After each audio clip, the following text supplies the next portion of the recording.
We're back. Thanks for the patience there with that one. We'll start off here. I can splice these things together. It's not a big deal. Yep. Neal, tell us about Clark Ford. I'll finish this up and we'll get going. Clark Ford's in Amory, Mississippi, 662-257-1900's the number. Call it. Ask for Corey Clark. Tell Corey what Ford product you're looking for. He'll send you a quote within 15 minutes in business hours. It's right to the bottom line. There's no haggle. There's no hassle. You get your quote. The rest completely up to you. You can shop that quote around. You can do what I've done, what I recommend that you do, and that's hop into a Clark Ford today. Again, 662-257-1900. Guest join on the myperfectfranchise.net hotline. If you're a displaced corporate executive wanting to put your career in your own hands, an experienced entrepreneur looking to diversify, Andy Ludicky can help. He's a longtime Rivals board member, diehard college football fan, franchise veteran. He owns multiple franchises and businesses, uses his expertise to help others find their American dream through a very thorough and free consultation process. So call Andy and put your life and your career in your own hands. It's 100% free. Got nothing to lose. Find your perfect franchise at myperfectfranchise.net or contact Andy at myperfectfranchise.net or call 404-973-9901. So, as we were making fun of before we get started tonight, SEC Network, they are going to tell us who the 16, for the first time, the 16 SEC teams are going to play coming up here in the 2024 season. Obviously, we have one final season in 2023 with divisions, one final season where you'll play the six other teams that are in the SEC West or this year, and then we'll move into a 2024 situation. So, what do we know about that?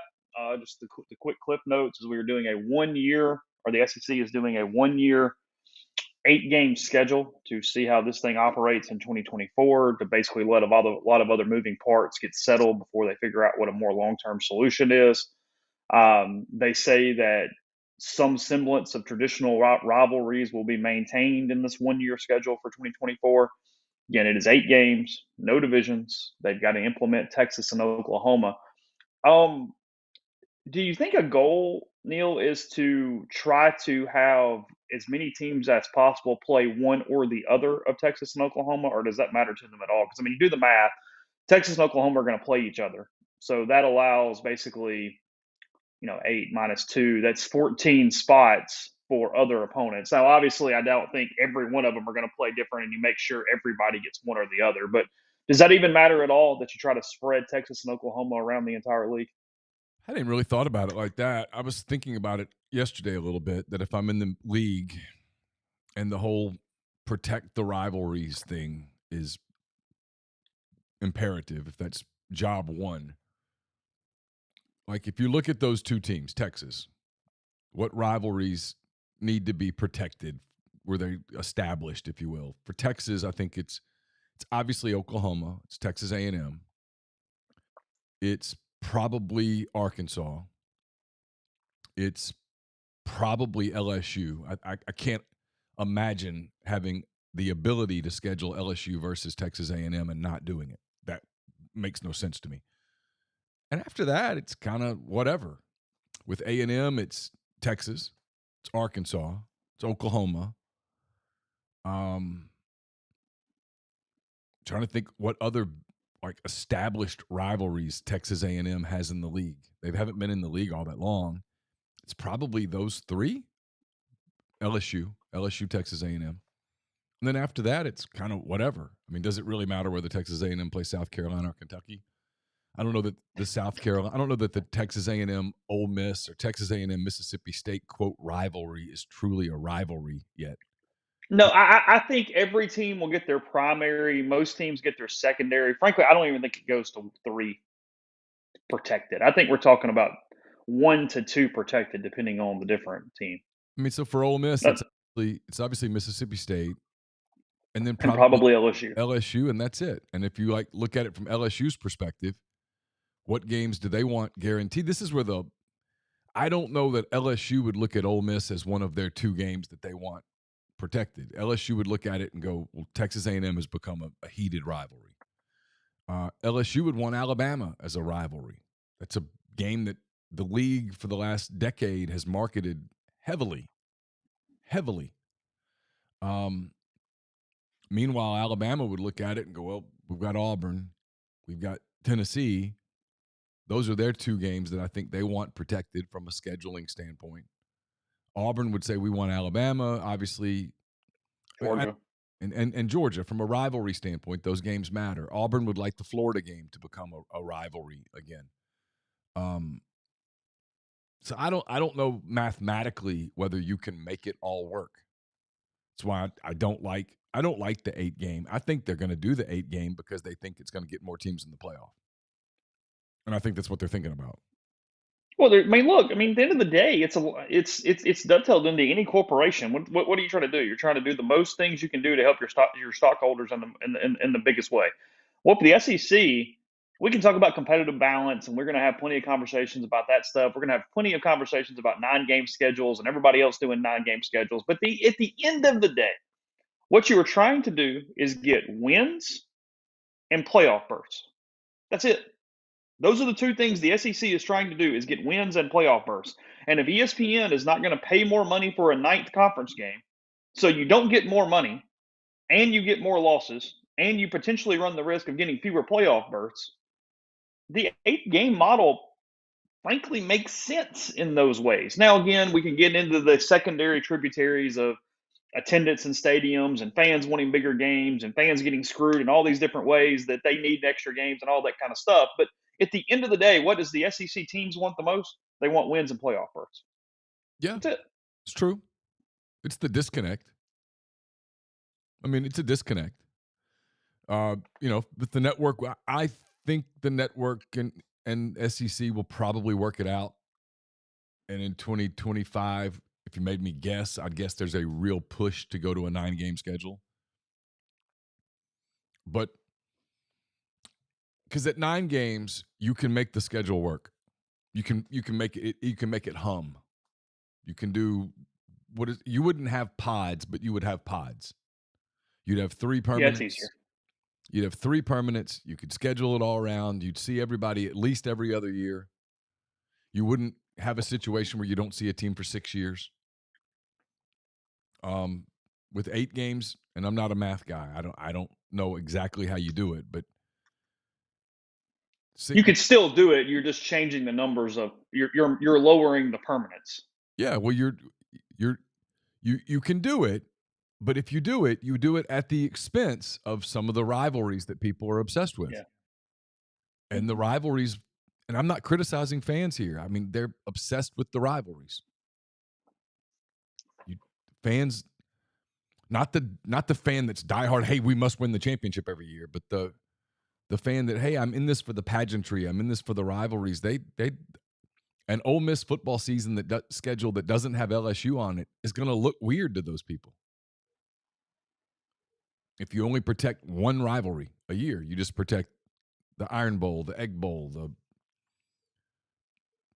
Texas A&M LSU game, or Texas OU, or whatever. I mean, can you imagine a Texas schedule that doesn't have A&M on it? I mean, stupid. So I don't know exactly how they do that. My guess is that they protect those games at the expense of maybe Texas doesn't see Kentucky for 6 years. Maybe Ole Miss doesn't see South Carolina for 6 years. Does that matter? I don't know. No, and I see, and I don't think that's doable. No, I think it's one or the other. And as Randy says, they've already come out and said, whenever they make this big change, it's either a 9-game schedule with 3 permanent and 6 rotating, or it is 8 games with 1 permanent and 7 rotating. Yeah. So that is your decision. You either get one or the other. You get your secondary rival, or you run the risk of more losses or more impact or whatever. Because I mean, I don't know what fans would say. Hey, and I get this is being a little stupid because this is only going to affect so many teams in so many situations. But hey, would you rather play LSU? Would you rather make the playoff? Well, you'd rather make the playoff. Yeah, I know that narrative is already out there, and it's coming, and it's going to be a big thing. Playoffs or bust. That is the stupidest argument I've ever heard. I mean, there's 16 teams in the league. A maximum of what? 4, maybe 5 are getting in the playoff.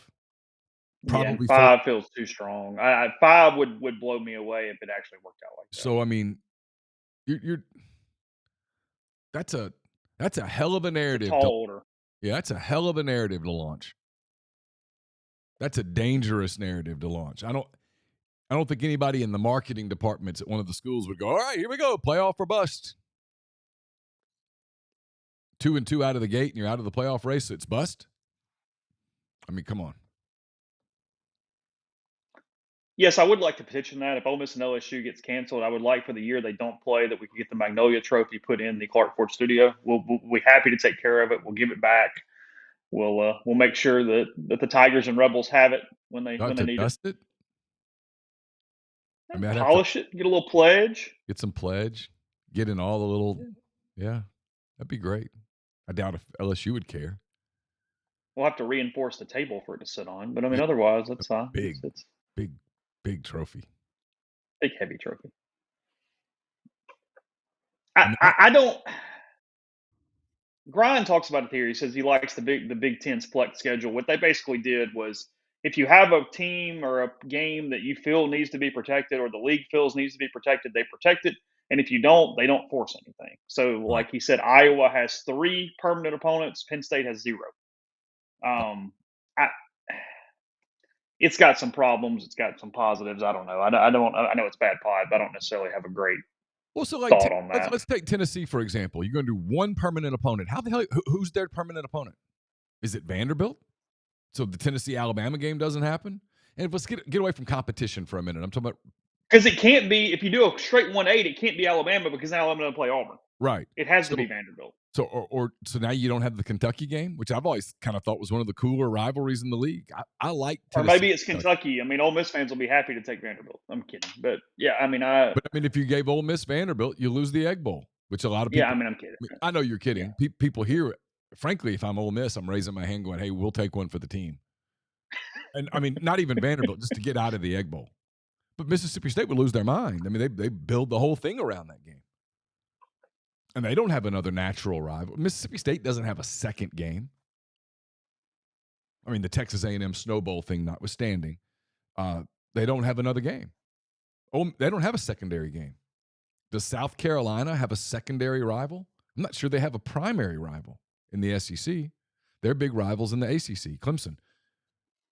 Their big emotional game in the league is probably Georgia. Georgia doesn't look at South Carolina and go, that's our primary rival.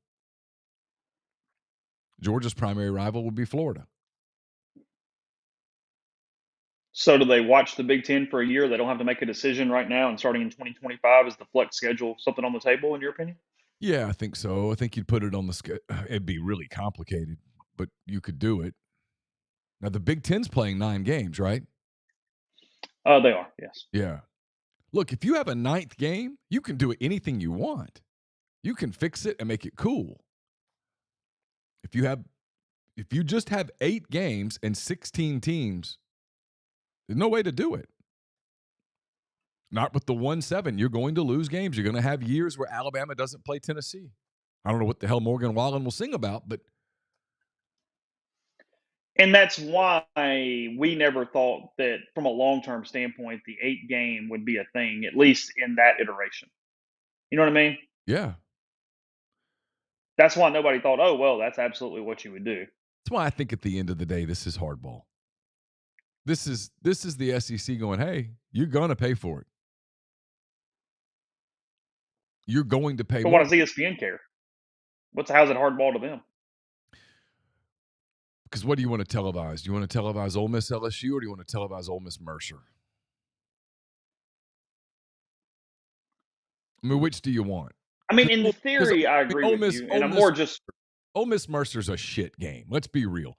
When Arkansas plays Central Arkansas, it's a crap game. It's a horrible game. Nobody's watching that shit. Nobody's watching that. But is it worth $16 million? I don't know.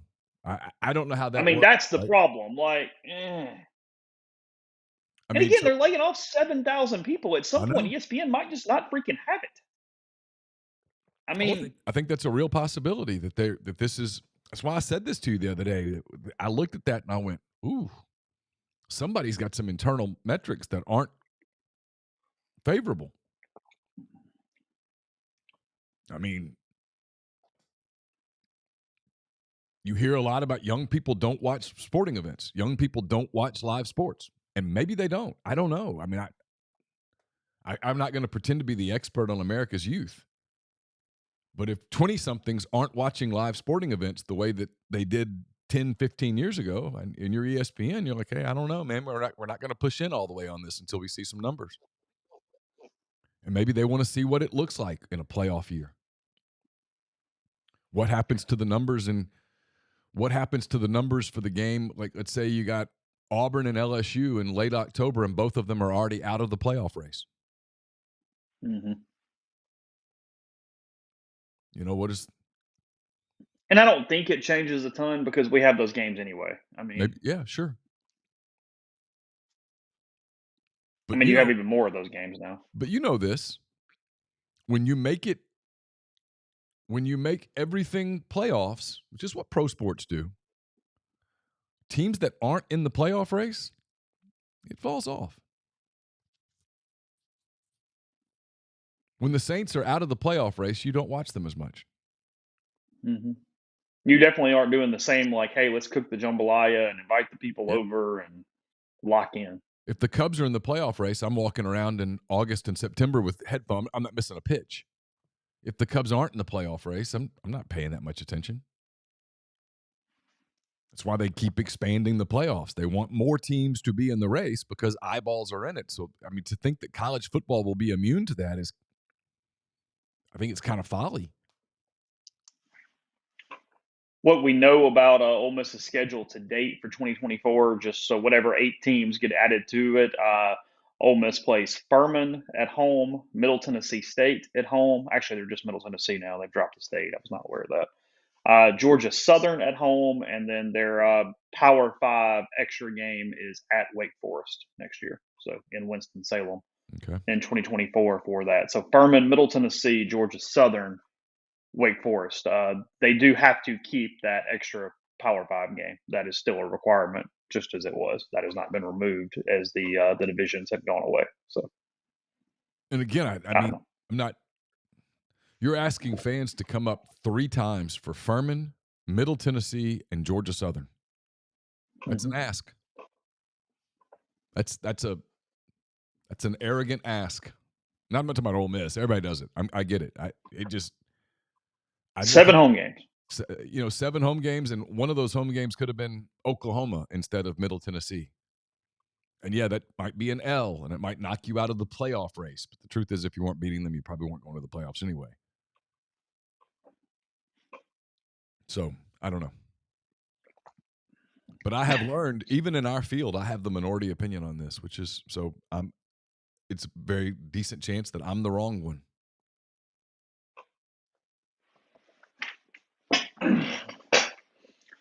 As in, play all the good games and let it sort where it sorts. Yeah, I mean, you'll see it tomorrow night. You'll hear it on Friday. I talked to Michael Bratton of that SEC podcast for more than an hour yesterday, and he's firmly in the camp of an 8-game.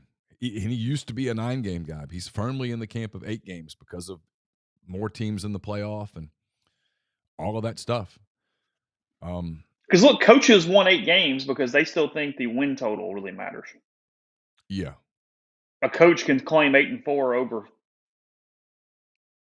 7-5. 7-5 might get you fired. 8-4 might get you a contract extension. That's what the coaches think. Hey, 9-3 sounds a lot better than 8-4. Asked the question. I have no idea the answer to this. They said if they go to a 9-game schedule starting in 2025, who does Ole Miss drop? I have no clue.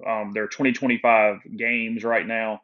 They have 2 Power 5 games in 2025. It's a very hard schedule.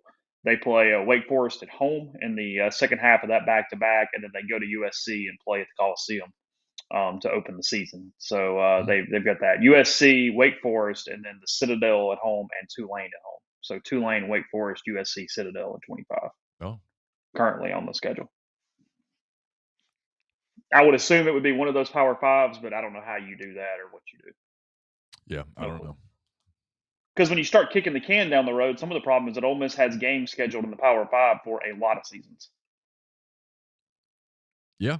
I mean, Ole Miss already has its Power 5 opponent in 23, 24, 2 in 25, 26, 27, 28. Got that Purdue game coming in like 2031 or something like that, right?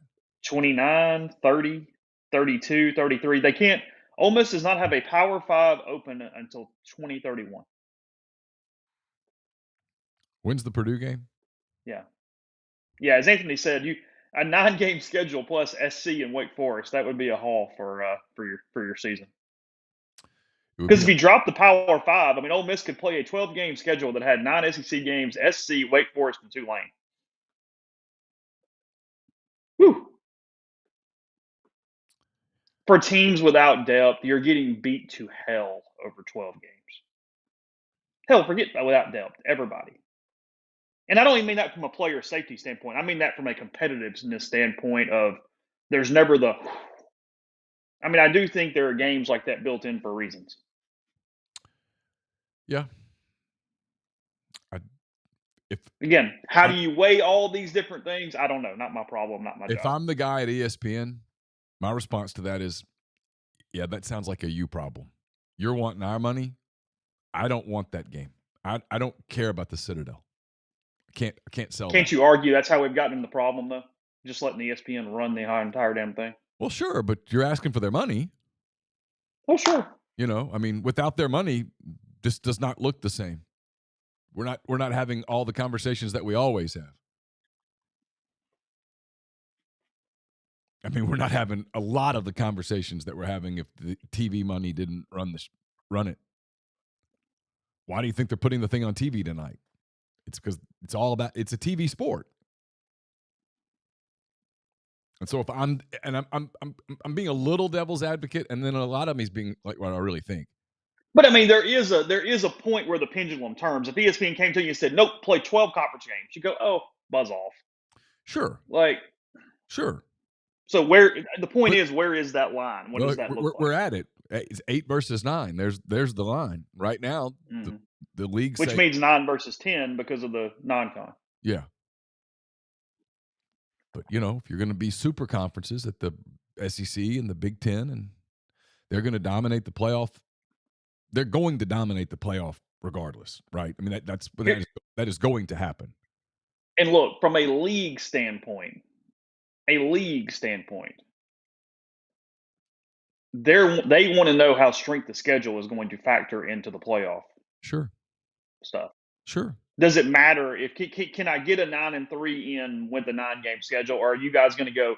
No, if they lost 3 games, we're going to put 12-1 Oklahoma State in. Well, at the schedule, that's what they don't know. Let's just say that in 2025 they played 9. Let's say Ole Miss played 9 conference games: USC, Wake, and Tulane, and they went 9-3. I don't know who the 3 would be. That's a playoff team, but that's probably a playoff. Who cares? Team. They're probably putting them in the playoff. And if you believe what I believe, which is that it is absolutely inevitable, I mean 1,000% inevitable that this is going to go to a 16-team playoff. 9-3 gets you in every time. And I think that's the answer, frankly. You go to a 9-game schedule, still play a Power 5, you protect the TV, you make the TV package a hell of a lot more attractive. And you go, we're going to go to 16 teams. It's a longer discussion. I think the only problem with that, I mean, look, I would love it. I think you're right. I think you run into some problems from a player standpoint when you add that extra game. If you're keeping the conference championship games too, which aren't going away, and you're doing that, I think you are getting into a point where you're going to have to come off money for players in some other way. Yeah, I think because you're adding multiple games to their schedules without compensation. Yeah, the conference championship thing is pretty easy. Everybody gets a stipend for it. If you make the championship game, there's a stipend. You get extra money because those games are nothing but revenue makers. Which means they're not going away. When frankly, you need it in some way. Yeah, I wouldn't think they're going away. Yeah, and when you started the amateur, it's the amateur versus professional argument. And a lot of the amateur arguments are falling off the table now because guys are getting paid.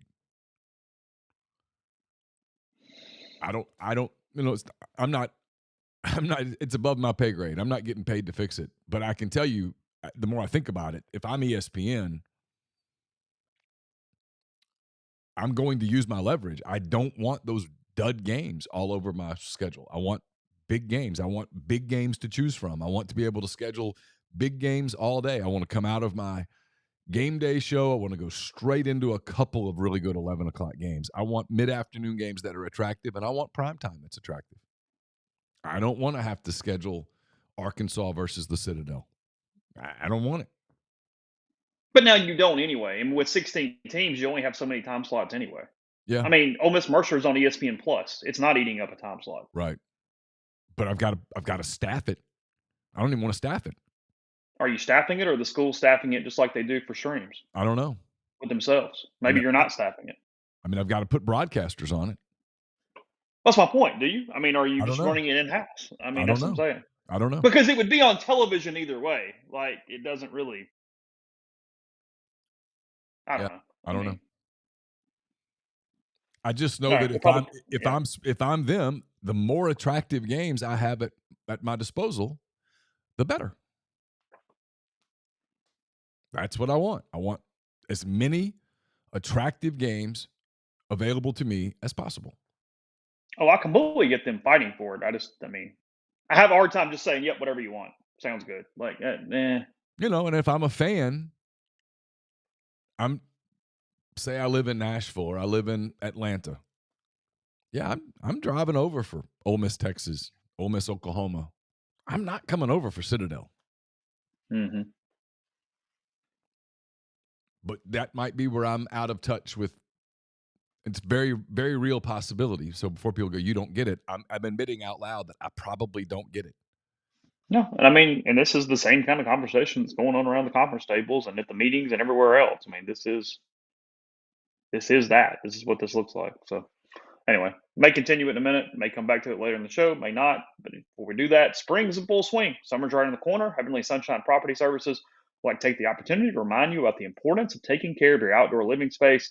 Regular maintenance is the key to preserving the beauty and integrity of your home or business, and one of the most effective ways to maintain through power washing. Some of the key benefits include increased curb appeal, damage prevention, creating a healthier environment, and also saves you time and money.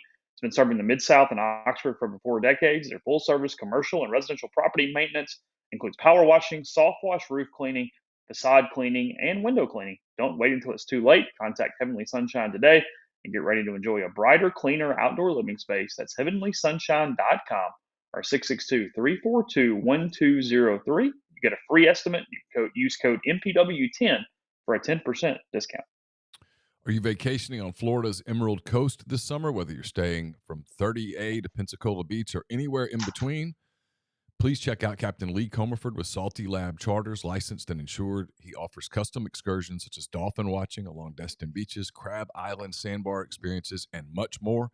He's an Ole Miss grad, an Air Force veteran. He's got more than 30 years of boating experience along Florida's Emerald Coast. All trips are private to your group. Check him out on Instagram or book today at saltylabcharters.com. Use the code RebelGrove20 to save 20%. This is good through the end of June. You can apply this code to any charter booked in 2023. Again, that's saltylabcharters.com.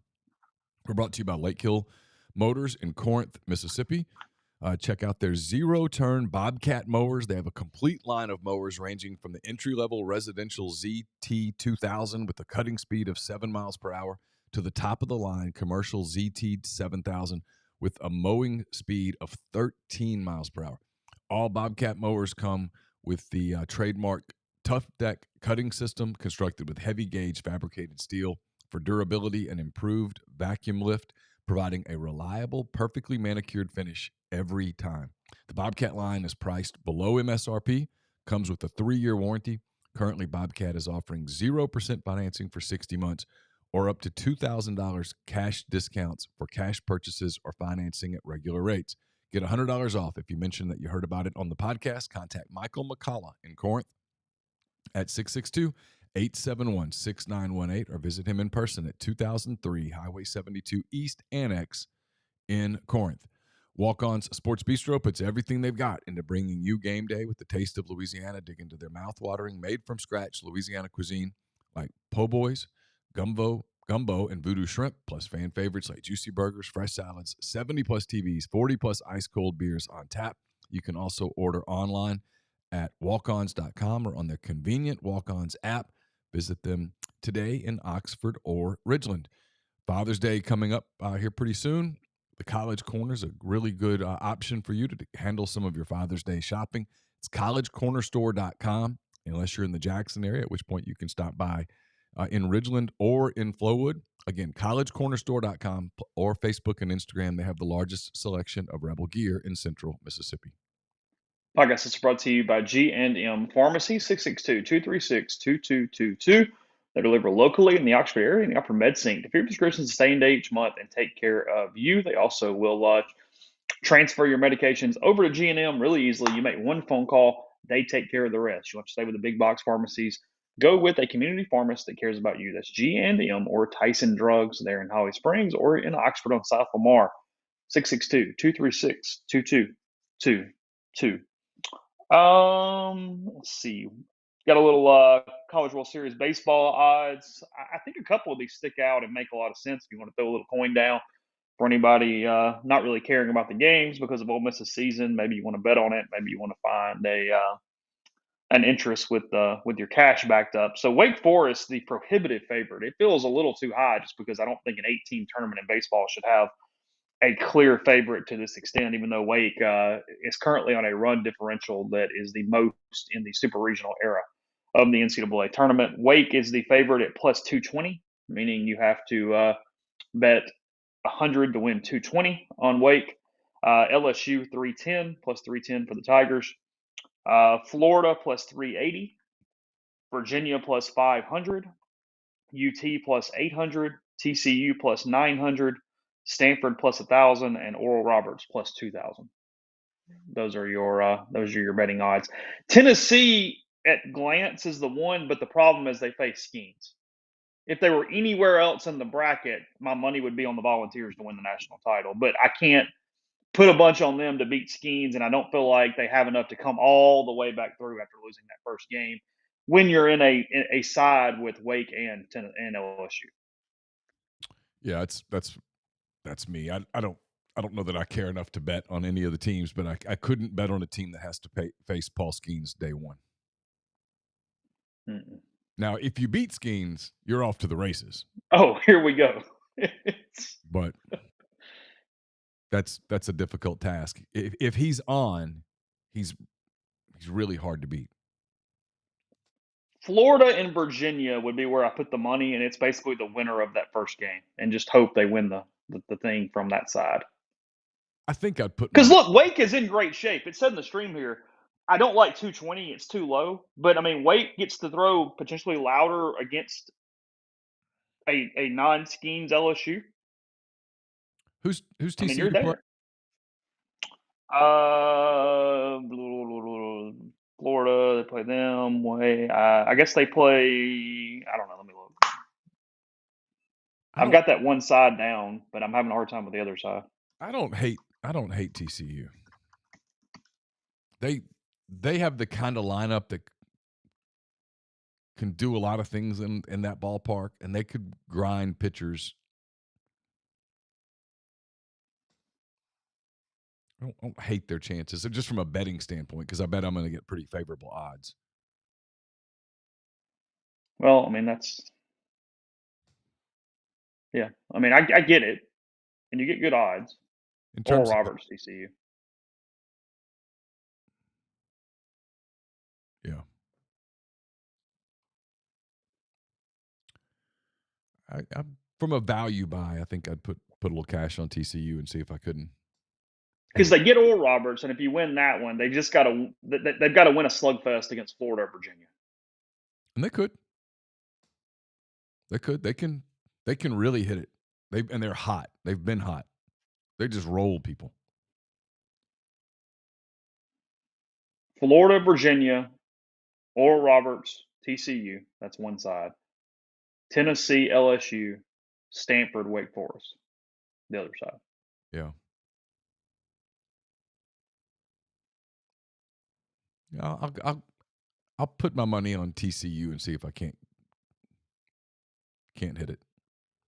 Okay. You might have to really spend a lot of energy to get out of that Tennessee, LSU, Wake Forest bracket. Yeah, that's a haul on that side. You might get out of that and get to the other side and be like, whew, we're done. Mark's got a good point. If you believed in Tennessee, I mean, it would be a hell of an uphill battle, but you wait till Skeens beats them and then take them at that price. Yeah. It's just hard to come out. Yeah, I mean, Florida 380 is worth a hundy. Yeah, sure. But you're right, TCU plus 900. That's a big number. I like that. From a value standpoint, I'm getting value.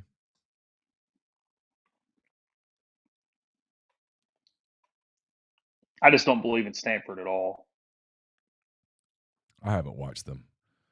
Like I told you, I watched all the SEC teams. I just haven't really watched anybody else. Yeah, it's fine. The times that I've seen TCU this year, they score like 17 runs a game. So I'm going to go with. I'm just going to roll with them. See what happens.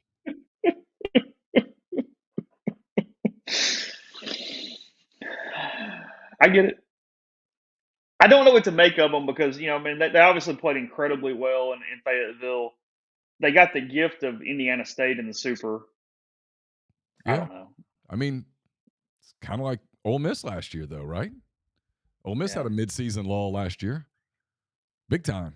Got hot late. Kind of got a favorable draw. I think got a little bit of a gift with the super regional draw and then got super hot, and you know the rest.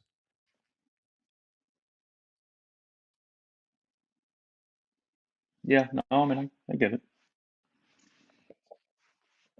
Will you watch much? Oh, probably not. Probably not. I don't know. I don't know what else is on this weekend or what I'll be doing, but probably not. Have they already run the Belmont Stakes, by the way? I don't think so. Is that this weekend? Yeah, I haven't seen that at all. Are you into horse racing all of a sudden? No, for some reason I was like, when's the Belmont? Because you're just sort of used to that spot on the calendar. Or was it this past weekend and we just missed it? I don't know. I think it was this past weekend for some reason. And I have no idea who ran or won or anything. Oh, it was this weekend. Who knew? Who won?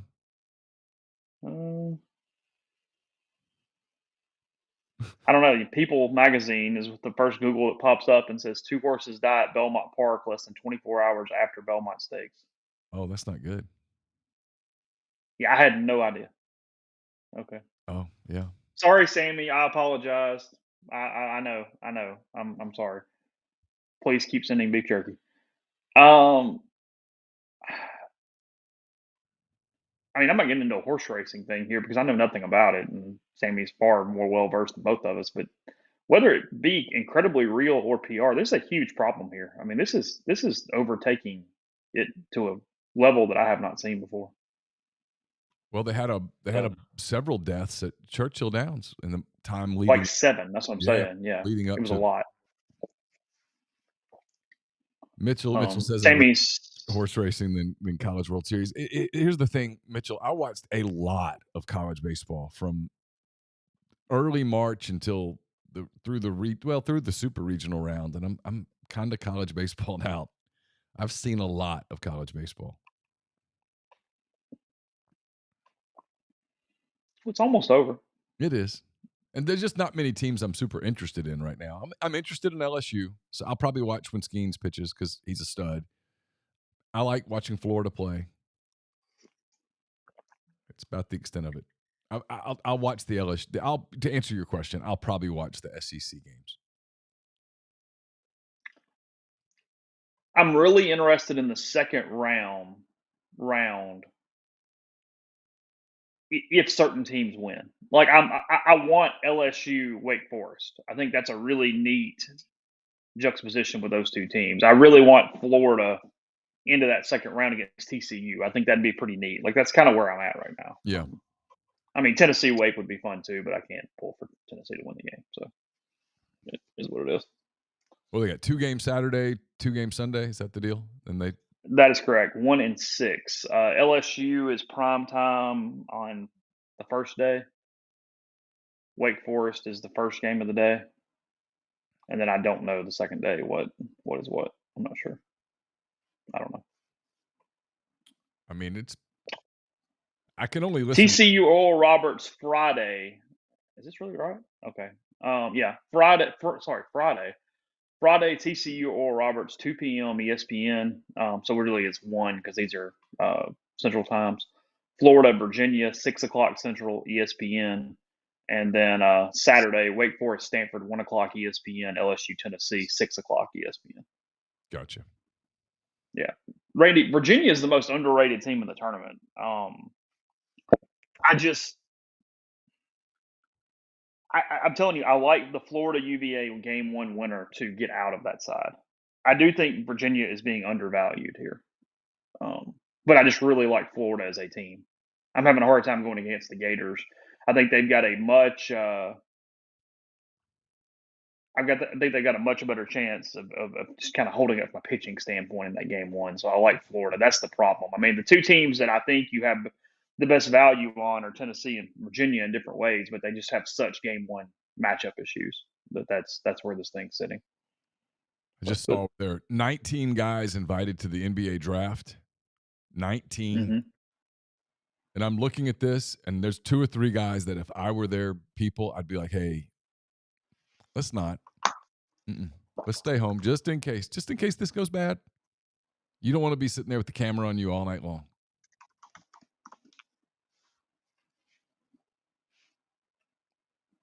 Jet Howard, for example, I'd say I wouldn't go. Nick Smith, I wouldn't go.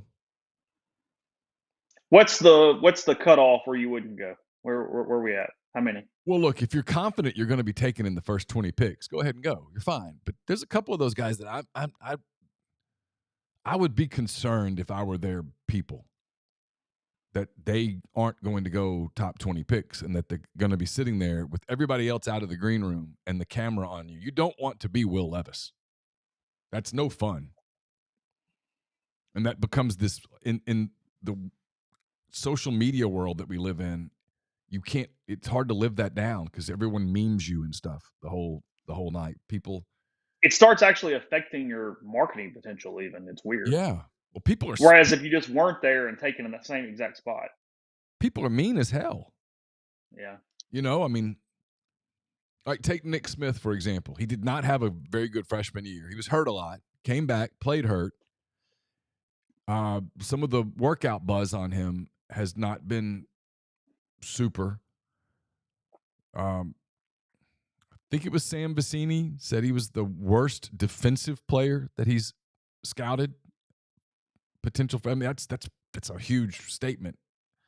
I mean, so if you're Nick Smith, do you really want to sit there and be where the camera's on you all night long when everybody else is out of the room? Like these first 10 guys, obviously Victor Wembanyama and Scoot Henderson and Brandon Miller and Amin Thompson, All-Star Thompson, Cameron Whitmore, Jarris Walker, Anthony Black, Taylor Hendricks, Grady Dick. They're all good. They're going. Bilal Coulibaly will go. He's good. Cason Wallace from Kentucky. He's probably good. I don't know what I'd tell Derek Lively II. Kobe Buffkin's good. For whatever reason, people like Jalen Hood-Schifino. I don't. Jordan Hawkins is fine.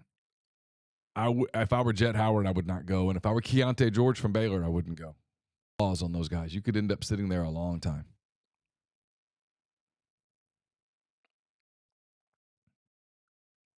It says the process of deciding whom to invite to the NBA draft involves communications with presidents or GMs of teams picking throughout the first round. Teams are asked to vote on the top 25 players they expect to hear their names called first.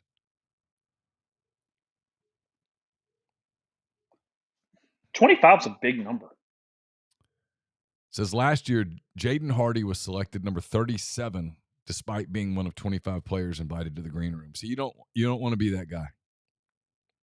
I mean, if I'm outside maybe the top 15, I'm good. If I'm not almost guaranteed to be top 12, I'm not going. Yeah. It's a weird draft. It's a draft full of you've got 2 guys at the top, maybe 3, depending on what you think about Brandon Miller. And then you have this group of players that are somewhat high ceiling, somewhat low floor, a handful of guys that you're really counting on to be able to develop a shot, to become a shooter. Sometimes that works out, sometimes it doesn't.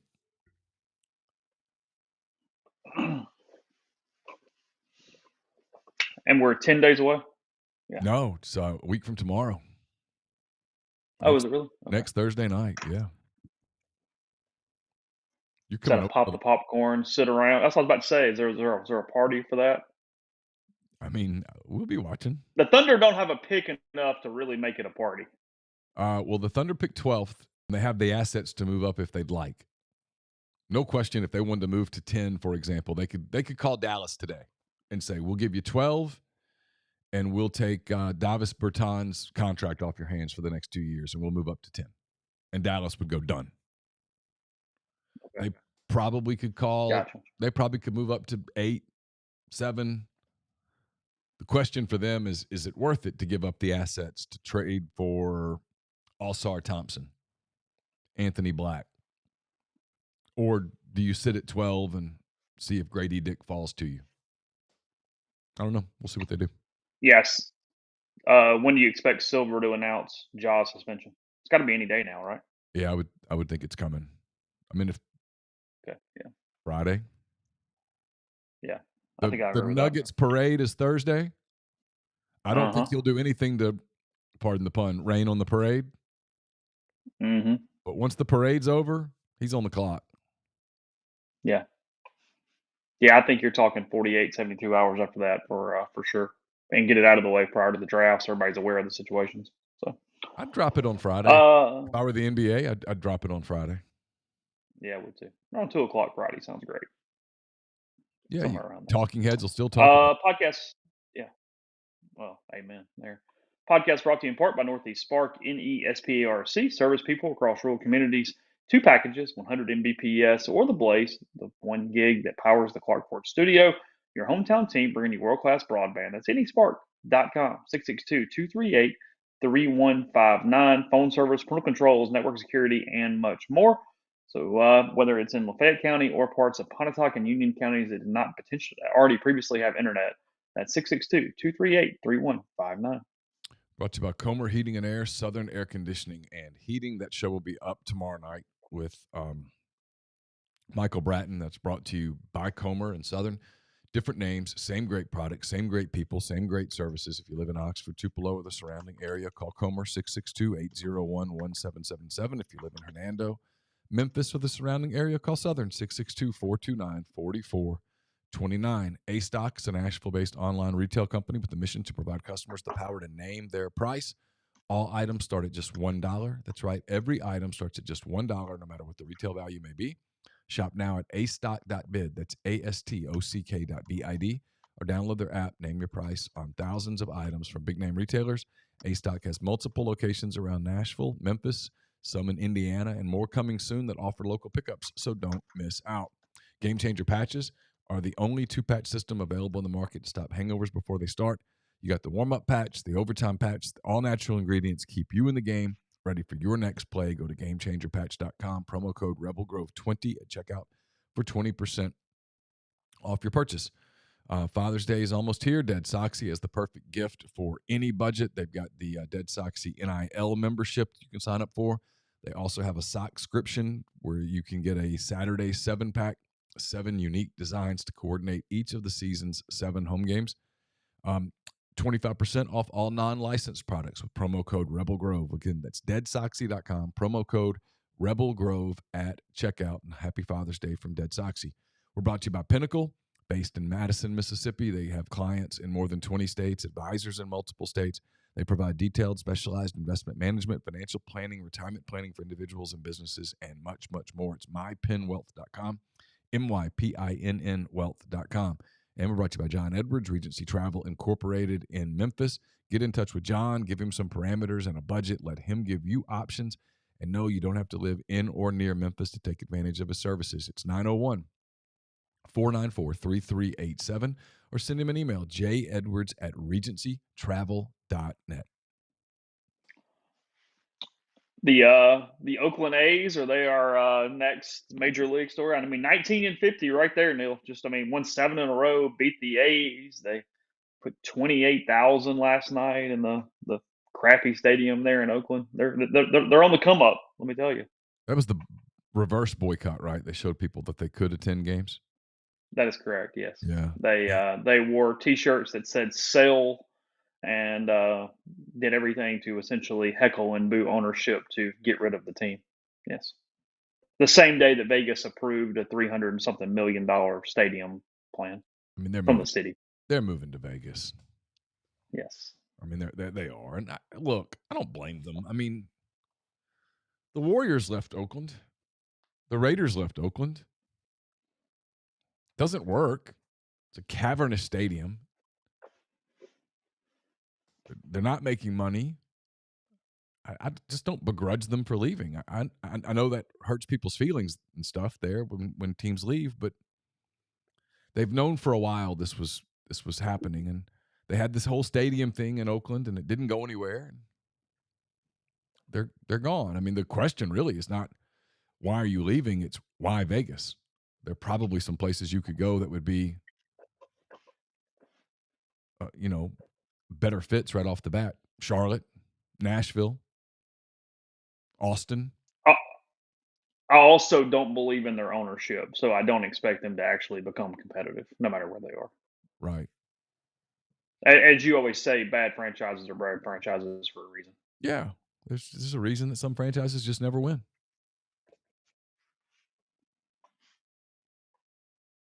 The Kings didn't suddenly just become better because they just happened to be better. No, of course not. So, but look, if you're going to be bad, you're better off being bad in Vegas.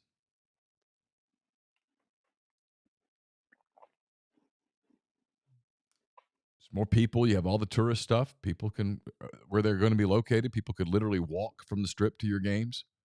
It's going to be air conditioned. You're going to have a retractable roof, all that stuff. I get it.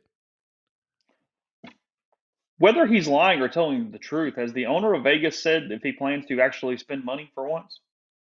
He hasn't. I mean, what is the plan to get competitive? I don't know. Because, I mean, they don't pay at all. No, you would be a more attractive free agent destination in Vegas. I mean, there's like that Henderson, Nevada area where a lot of the really wealthy people live is apparently incredibly nice. Sure. I mean, look, I would want to move a team to Nashville if it's me. If I can get a stadium built in Nashville downtown, and they have, I think you probably could. I'd want to go there. With the game as regional as it is, I don't think Atlanta, Cincinnati, all that stuff, I don't even think it hurts you. I don't think it matters. Gives those teams new rivals. You don't think it siphons off the out-of-state fan base? Or you don't think that matters? I don't think it matters. And Nashville's a big tourist destination. They would probably love to have it.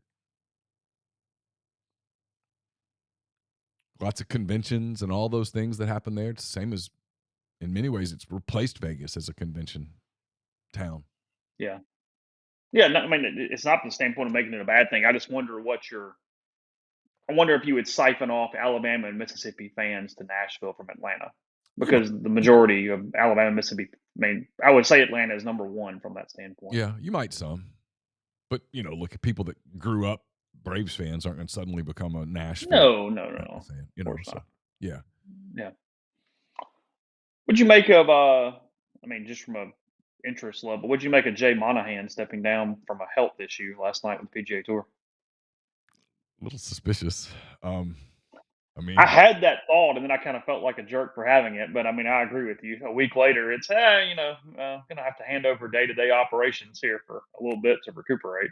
How could you not have that thought? I mean, it is also possible he was stressed to the damn nines and had a heart attack. Sure. I mean, he's been through some shit. I mean, I'm not wishing any ill will on the man, but yeah, you hear it and you're like, it's interesting. Mm-hmm. I mean, it's going to be a week where he was going to have to answer a lot of questions if he was going to show up publicly. So, I mean, it's the U.S. Open. It is. Been a week after the whole thing. He butchered the rollout, just butchered it. And so I'm sure he has been stressed. I'm sure this has not been a fun week. But it's suspicious. I hope he's okay. Yeah, but sure, of course. Yeah, sure. It's suspicious. I thought it was interesting that it wasn't simply, hey, he had a condition and we're kind of doing whatever. It was, hey, these people are in charge moving forward. Like there was a very much this is not a day to day sort of deal. You know what I mean? Like Yeah. I thought the press release, and I mean, maybe the PGA Tour would say, hey, we're just covering bases and being whatever, and maybe so. But it didn't feel like that. It felt like more where they went, no, this is not, hey, he kind of had some arrhythmia or indigestion yesterday, and we'll get him back going here in 48, 72 hours. The from a golf standpoint, the funniest part yesterday was Brooks Koepka had his press conference at the U.S. Open, and he when he got up to walk off, he said he would see everyone at the Travelers next week, which is the tournament in Connecticut there, which would, if he was playing in it, would mean that the guys are already back allowed on the PGA Tour. So I don't know whether to take him seriously or not, but that was his statement as he got up. He is a live golfer. So I mean, they probably already have been, right? But I don't know. Well, but I mean, they haven't worked out. That was the problem with, I mean, not to get down this golf thing again, but that was the problem with the whole thing is there were no specifics at all anywhere. So no, they haven't even come up with like how to get them back. They are saying they can't get them back until the 2023 season is over. So I think he was just joking around, but it did kind of grab my attention a little bit as he was saying it, because they're going to fine them something. I don't know what, but they'll fine them something. Like I said, it's one of the best deals in sports. Hey, I'm going to pay you $200 million, but then I'm going to fine you $250,000. Okay, sign me up. Where would you like the check? Here's the check. Yeah, yeah. It's whatever. I don't know. It's fine. I'm good. You kind of had a soft spot. Did you pull for Vegas last night? Yeah, it was fun. I watched a good bit of it. They blew it open quickly, and then it was just a celebration. 9-3 for God's sake. Yeah, it was 6-1 after 2, and it was over. And that is in all of sport, with no exception. That is the coolest championship presentation. The handshake line, then the cup, and the way the players revere the cup and skate it around and all of that stuff is so cool. And then Vegas was quite the party. I mean, the crowd outside the arena was massive, just massive. So it's fun. I mean, look, they've been there 6-7 years and they've got a title already. They've played in 2 Stanley Cup finals. 6 years. Now they've won one. It's worked. I don't know specifics, but hockey has done a great job of getting its expansion teams competitive. The Kraken we're in the postseason in year 2. It took, like I said, only 2 years, basically 2 years for the Knights to be competitive, and then now they've won a title in year 6. The Conn Smythe winner, which is the best player in the playoffs in the NHL, he is actually a player from the Panthers who they did not protect during the expansion draft, or however that worked. So again, I don't know their specific rules. I have no idea, but they have done. If you want to say that's a good thing, they've done a great job of getting those teams competitive for sure. Yeah, Florida was in the midst of an ownership change when that expansion occurred, and they left him unprotected, and Vegas jumped on him. And obviously, he's been a massive part of what they've done. Again, I got to go to a game in December there, and it was a really cool environment. And that was a lot of, I was like, because I asked some people, I'm like, is this mostly tourists and stuff? They're like, no, they've done a great job with local fans. And Vegas has just embraced that team. And the Raiders game was a lot of fun. The Raiders had a huge crowd. Now, the Raiders game, they played the Patriots, and there were so many Bostonians there that had clearly turned it into a trip. Oh. I mean, in the hotels and Which stuff. Makes sense. In the hotels and stuff, you just heard Boston, all that just everywhere you went. It was like, oh, it's New England. I guess I wasn't really thinking because we were doing so many different things and there might have been some alcohol involved, but I kept thinking, why are all these New England people? I mean, that, and then like, oh, it's the Patriots, dumbass. They're in town. But it was wild. There were tons of just Patriot jerseys everywhere, but it was like Tom Brady jerseys. I think that's what confused me. That, and again, there was probably some alcohol. That was the weird ending, right? Yeah, that was that crazy play where they threw it backwards and the linebacker caught it in midair and ran for a touchdown. That was wild. That's right. That was a wild game.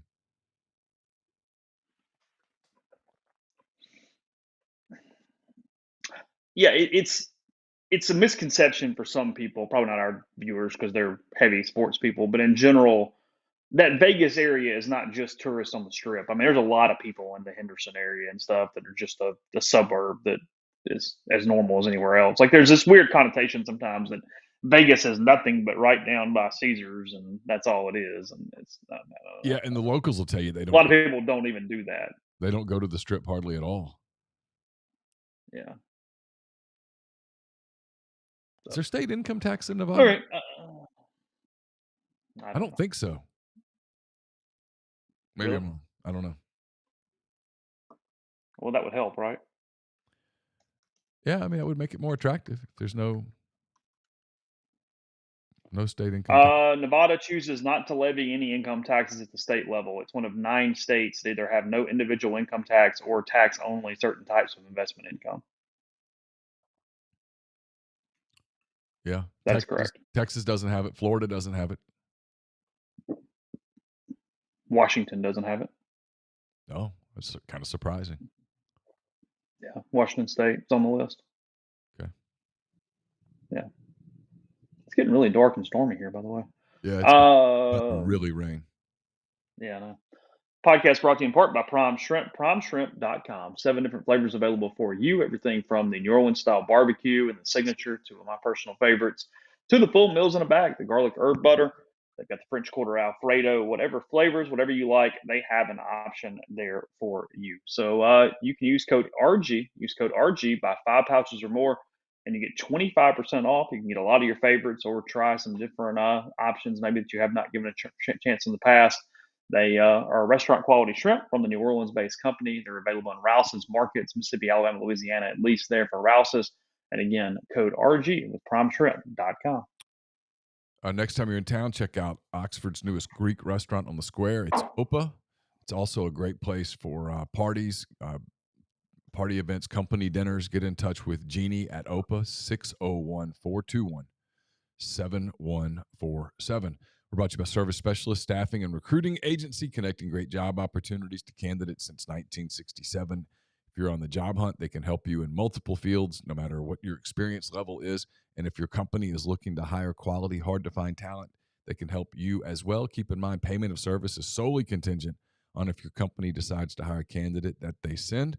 You've got nothing to lose, so give Will, Sydney, or Kelsey a call at 662-832-5138 or check out their new and improved website, servicespecialistltd.com. Get the beautiful and healthy smile you deserve at Corinth Dental. Dr. Bubba McQueen, Dr. Jenny Beth Hendrick are devoted to restoring and enhancing the natural beauty of your smile using conservative state-of-the-art procedures that will result in a beautiful, long-lasting smile. From routine checkups to advanced treatment, including implants and Invisalign, Corinth Dental is here to help you achieve your smile goals. Schedule your appointment today and take the first step toward a better version of yourself. It's corinthdental.com. And we're brought to you by Southern Traditions Farm. It's a 68-acre, 32-stall, upscale equestrian training and boarding facility in Canton, Mississippi. 2 sand rings, a grass ring, miles of wooded trails. So much offered at Southern Traditions, including horseback riding offerings from beginner lessons with trainer Susan Walt to buying your first horse, competing at nationally recognized competitions. It's also a great place for events, get-togethers. So get in touch with them on Facebook or Instagram at Southern Traditions Farm. Yeah, I thought we were almost done with the rain. I know nobody, it's not local cares, but I thought we were almost done with the rain, and apparently that's not true. No, there's at rain, all rain in the whatsoever. forecast several days. I had it written down yesterday and forgot to mention it. Pat Sajak retiring at the end of next season. You a Wheel of Fortune guy at all? My wife is. She watches every day. Is she? Yeah. So, Really? oh yeah, she loves Wheel of Fortune. That's her thing. I have gone through Jeopardy's the only thing I watch as much as I can. I mean, I do. I love Jeopardy. I've been pretty obsessed with it. I'll let Alexa play it while I'm doing dishes or anything, and play the game from the day if I missed it. But I've seen both sides of this in like the last 3 weeks. So a couple weeks ago, they had the turn, basically not even the Tournament of Champions, but the Masters or whatever. It was Jennings is hosting, but it was the other top players from the season. It was James Holzhauer and all those guys. And the questions were much harder. I mean, I was kind of like staring at it going, yeah, I would be in negative numbers here. No chance. And then last night, they had Celebrity Jeopardy. And two of the people were in negative numbers through most of the show.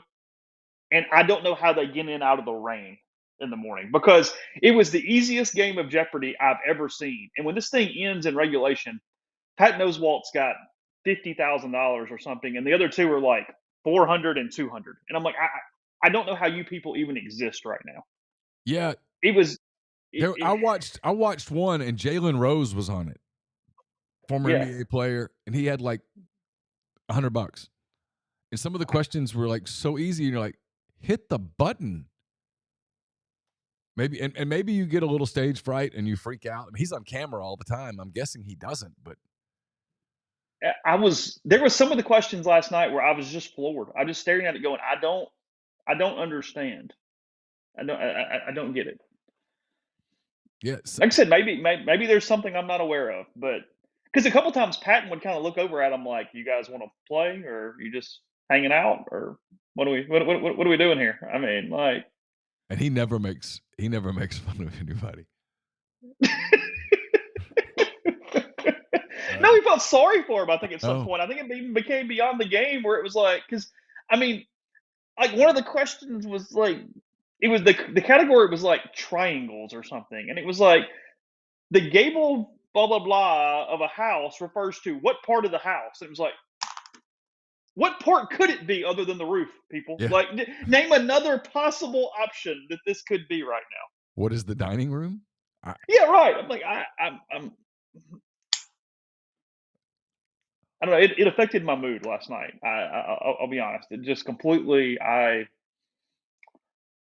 They had Celebrity Wheel of Fortune on prior to that, but I was not watching that. I don't know how that went or did not go. So I like Wheel of Fortune. I like Pat Sajak. He and Vanna White, they've been together like on that show for 30-something years. is it same more or less from a replacing him standpoint compared to Trebek? Very similar. Yeah. You know, you're familiar with those people. If you watch that show all the time, you're comfortable. Is Vanna more known than Sajak, or same? Oh, I think she's probably the same. Yeah. I mean, they've been kind of part of Americana a little bit, right? I mean, much the same way that Trebek was. People like those shows. It's kind of what Bob Barker did The Price is Right forever. Yeah. Well, that's true. Yeah, good. That's a good comparison. Today is Flag Day, Neal. Current iteration of our flag. Which flag? Over or under the American flag? Oh, okay. United States of America flag. Over or under 30 iterations of that to date. Of the How many American times has the flag changed? Yeah, over under 30. Under 27. Current design is the 27th iteration. It's the longest used design because we haven't added a state since 1959, and also because a 51st one would kind of screw up the whole symmetry thing of them going in a line. So, yeah, I got some flag stats this morning. Also, Betsy Ross had nothing to do with the flag. I feel very cheated from a educational standpoint from my time growing up. Yeah, because we were kind of taught that Betsy was a big part of the flag process. Betsy did it, apparently. And yes, in my little newsletter I read every day this morning, Despite what you may have learned in middle school, there's no evidence Betsy Ross had any role in making the first flag. So, Well, the Ross family begs to differ, you know? they've probably gotten a lot of mileage out of that over the years, haven't they? Yeah. Also, last year, 4 senators introduced the All-American Flag Act to require the federal government to exclusively buy American flags made in the United States because as of 2017, the U.S. had imported 10 million American flags from abroad, 99.5% of which were made in China. That's not good. I'm That's all not for good, it. is it? Like, I'm all let's for that make bill. our flag. Come on, Let's guys. make our own damn flags. And we've pissed people off on this show on Flag Day in the past because, I mean, in a lot of ways, flags are pretty overrated. Like, we're not at war, like day to day, whatever. But in general, I like the idea of a flag and a symbol and a thing. Like, I'm for that. I'm behind that. You know. Have I ever been anti-flag? It feels like I've always kind of been No, a flag guy. not anti-flag, but like, you know, we were doing the Mississippi state flag thing and Oh, the yeah. date, whatever. I mean, Yeah. how many times are we using the flag in real tangible reason? You know what I mean? I mean, okay, fine, whatever, it's fine. You do you fly a flag in front of your house? No, I have a Saints flag flying on my flagpole. Okay. Yeah. Does that make me No. unpatriotic? No. Okay. No. We've got a flagpole. I'm not against it at all. I just No, I'm don't not have either. one. I We haven't just thought about it. we just never put a flag on we just don't.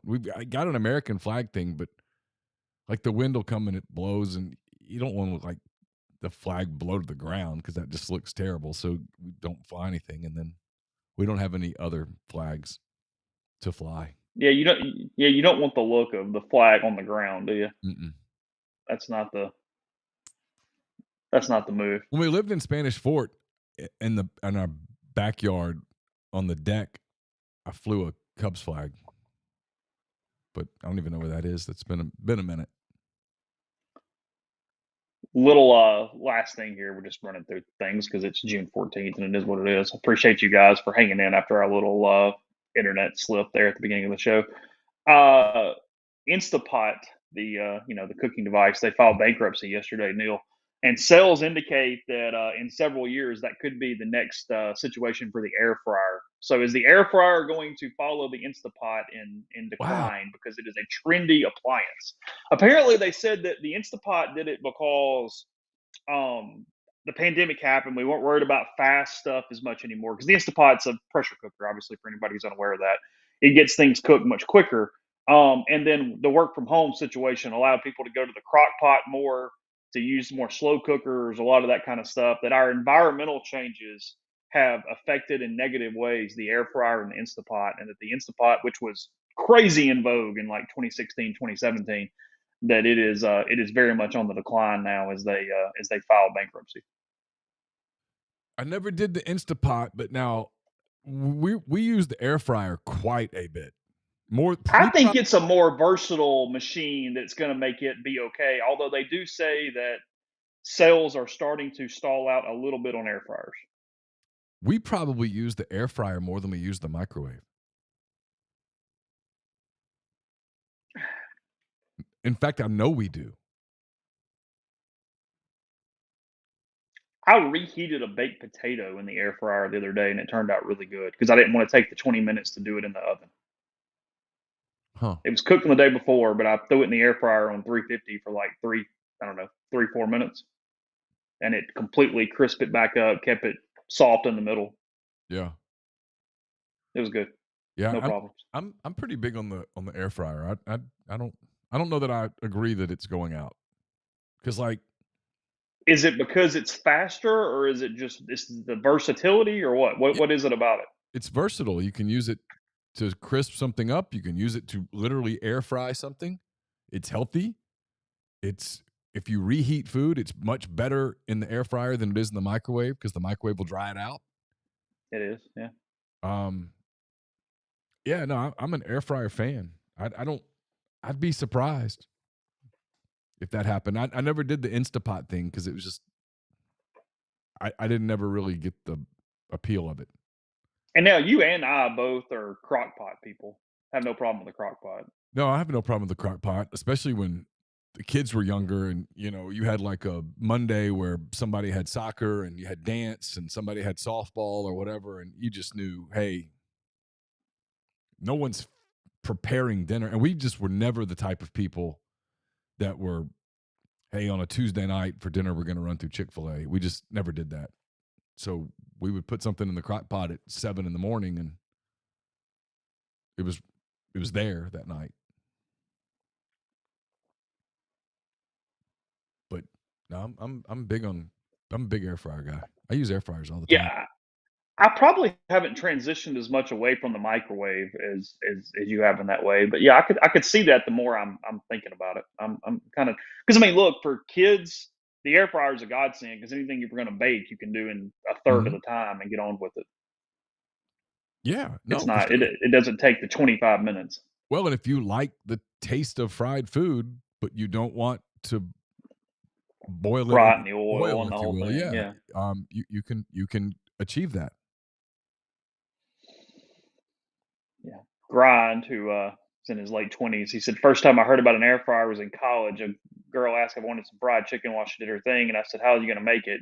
Fried chicken in a dorm room. Used an air fryer for it. Yeah. Yeah. Yeah. I get it. So, let's see.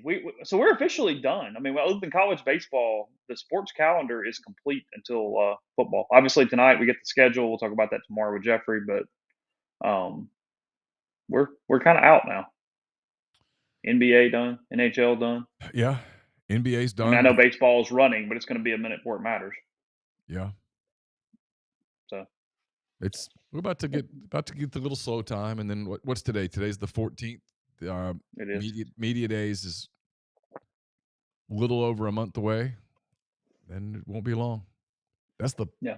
I mean, it's like 6 weeks till fall camps and stuff, or preseason camps, not fall camp. Preseason camp begins.